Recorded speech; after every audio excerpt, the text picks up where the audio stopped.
A100E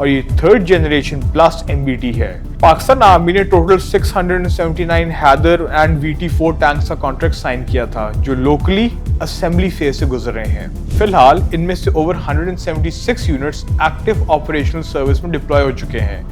1200 horse power engine اور digitise architecture کے ساتھ حیدر کمبائنڈ آرمز آپریشن میں سیملیسلی انٹیگریٹ ہوتا ہے۔ حیدر کے علاوہ پاکستان کا ایگزسٹنگ آرمر فلیٹ بھی بہت اسٹرانگ ہے۔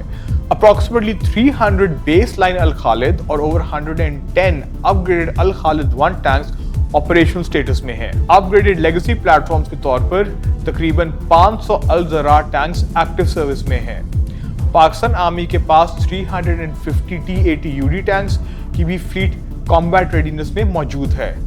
ساتھ ہی پاکستان کا آرٹلری کور بھی اگریسو ماڈرنائزیشن سے گزر رہا ہے۔ ہیوی ٹریکڈ آرٹلری کی جگہ اب wheeled SH-15 self propelled howitzer induct کیے جا رہے ہیں۔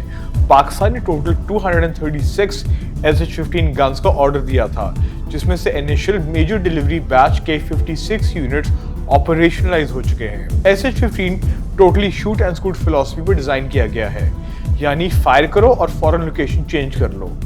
اسی کاؤنٹر بیٹری وارفیئر میں گیم چینجر ہے SLC-2 counter battery radar network. یہ ایک fully solid state high digitised S band active electronically scanned array radar ہے۔ جب دشمن کا آرٹلری فائر ہوتا ہے تو SLC-2 انکمنگ فائر کو ڈیٹیکٹ کر کے سیکنڈز میں ٹارگیٹنگ ڈیٹا SH-15 یا MLRS بیٹریز کو ٹرانسمٹ کر دیتا ہے for instant retaliatory strikes. Pakistan army aviation کا ڈاکٹرن بھی ہسٹوریکلی بدل رہا ہے۔ پرانے AH-1F کوبراز اور US فائنانسنگ ایشوز کے بعد پاکستان نے چائنا سے ٹوٹل 40 Z-10ME اٹیک ہیلی کاپٹرز آرڈر کیے، جن میں سے کچھ انڈسکلوزڈ یونٹس اب ایکٹیو آپریشنل سروس میں انٹروڈیوس ہو چکے ہیں۔ یہ پلیٹ فارم ساؤتھ ایشیا کے روٹری ونگ پاور بیلنس کو ریشیپ کر رہا ہے۔ Z-10ME کا سب سے اسٹریٹجکلی سگنیفیکنٹ فیچر اس کا ماسٹ ماؤنٹڈ ڈیو ہو ملی میٹر ویو ریڈار ہے، جو انڈین ایئر فورس کے AH-64 اپاچی لانگ بو کو ڈائریکٹ پیریٹی دیتا ہے۔ اب اگریسو ڈائریکٹ فائر کی بجائے Z-10ME ہنٹر کلر اور پاپ اپ ٹیکٹکس یوز کرتا ہے۔ ہیلی کاپٹر ٹرین کور کے پیچھے ہائڈ کرتا ہے، صرف ریڈار ایکسپوز کر کے ٹارگٹ لاک کرتا ہے، مسل فائر کرتا ہے اور واپس کور میں چلا جاتا ہے۔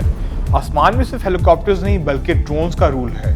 پاکستان آرمی اور PF اپنے انمینڈ ایریل سسٹمز کو ریپڈ سکیل پر ایکسپینڈ کر رہے ہیں۔ اس کے ساتھ ساتھ پاکستان آرمی ایویشن کے پاس گٹ شاپار سیریز میں سے ٹوٹل رفلی 50 to 140 base tactical units available ہیں۔ along with the Shahpar, Pakistan army aviation کے پاس نیسکوم کا براک سسٹمز بھی اویلیبل ہیں۔ along with this، Pakistan army کے پاس EMT لونا X-2000 بھی ہیں، جو ایک German designed and supplied short to medium range field monitoring drone ہے۔ اور فائنلی اس لسٹ کو راؤنڈ اپ کرتا ہے گٹس اوکاب-1، جو کہ ایک locally manufactured short range tactical drone ہے جو آرمی فریکوینٹلی یوز کرتی ہے۔ اور کچھ emerging infantry assisting drone systems میں سے کامکازی سوسائڈ ڈرونز کی سیریز بھی پاکستان کرنٹلی ڈیولپ کر رہا ہے فار ڈپلائمنٹ فار دی پاک آرمی۔ ٹیکٹیکل لیول پر گٹس کی بلیز لائٹرنگ منیشنز اور کوڈ روٹر انفنٹری کمانڈرز کو آرگینک پریسیشن گائیڈڈ کلوز سے سپورٹ پرووائڈ کرتے ہیں، جو دشمن کے شورائٹ سسٹمز کو سیچوریٹ کرنے میں مدد دیتے ہیں۔ ماڈرن وار میں آسمان کی حفاظت سب سے اہم ہے۔ پاکستان کی army surface to air missile architecture کو comprehensive layered integrated air defence یا CLEAD کہا جاتا ہے۔ یہ system defence by denial establish کرتا ہے۔ CLEAD کے ٹیئر وائز نمبرز اور پلیٹ فارمز پر نظر ڈالتے ہیں۔ HQ-9P HIMADS high to medium altitude tier کے لیے آرمی کے پاس 2 کمپلیٹ بیٹریز انڈکٹ ہو چکی ہیں، جس میں پر بیٹری 4 ٹرانسپورٹ ایریکٹر لانچز یعنی کہ ٹیلز شامل ہیں، which makes up to total 8 TELs. یہ 100 کلومیٹر سے زیادہ رینج پر انیمی جیٹس اور کروز مسلز کو کاؤنٹر کرتا ہے۔ LY-80 LOMADS low to medium altitude operational coverage کے لیے 9 LY-80 ٹیلز سرو کر رہے ہیں، جبکہ 6 ایڈیشنل سسٹمز پائپ لائن میں ہیں۔ FM-90 شوراٹس پوائنٹ ڈیفنس اور شارٹ رینج پروٹیکشن کے لیے 3 بیٹریز پاکستان آرمی کی ایکٹیو ڈیوٹی میں ہیں۔ جب ان سسٹمز کو لنک 17 کے ذریعے نیٹ ورک کیا جاتا ہے تو آرمی اپنے گراؤنڈ یونٹس کو فریلی پروٹیکٹ کر سکتی ہے اور PAF فائٹرز آفینسو رولز کے لیے آزاد ہو جاتے ہیں۔ لیکن اس ہائی ٹیکنالوجی ڈاکٹرن کو سسٹین کرنا ایک عظیم چیلنج ہے۔ پاکستان سویر میکرو اکنامک کنسٹرینٹس فیس کر رہا ہے، جہاں ایکسٹرنل ڈیٹ $87 بلین سے ایکسیڈ کر چکا ہے اور اکانومی اسٹرکٹ IMF اوورسائٹ میں ہے۔ تو سوال یہ ہے کہ ایک رائیول جس کا ڈیفنس بجٹ نیرلی 8 گنا زیادہ ہے اس کے سامنے پیریٹی کیسے مینٹین کی جائے؟ اس کا جواب ہے asymmetric انویسٹمنٹ اور indigenisation. Pakistan expensive legacy platforms کی بجائے فورس ملٹی پلائرز میں انویسٹ کر رہا ہے۔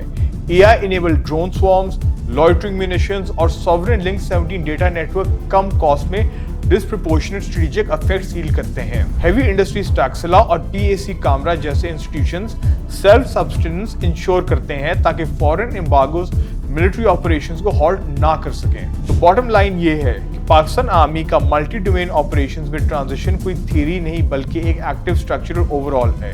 لیکن لنک 17 کے ریئل ٹائم ڈیٹا فیوژن سے لے کر ARFC کی 36 MLRS لانچرز، 176 پلس ہیدن مین بیٹل ٹینکس، 40 Z انیمی اٹیک ہیلی کاپٹرز اور کلیاڈ اور ایئر ڈیفنس بیٹریز، پاکستان نے اپنی فورس پوسچر کو ماڈرن ڈیجیٹل بیٹل سپیس کے لیے کمپلیٹ نمبرز اور ٹیکنالوجی کے ساتھ الائن کر لیا ہے۔ کوانٹیٹیو asymmetry اور اکنامک چیلنجز اپنی جگہ ہیں، لیکن سمارٹ ٹارگیٹنگ، انڈیجنس پروڈکشن اور سسٹم لیول جوائننس کے ذریعے پاکستان کی کنونشنل ڈیٹرنس آج بھی ہائیلی کریڈیبل اور لیتھل ہے۔ امید ہے آپ کو آج کا یہ ایگزاسٹو انالیسس پسند آیا ہوگا۔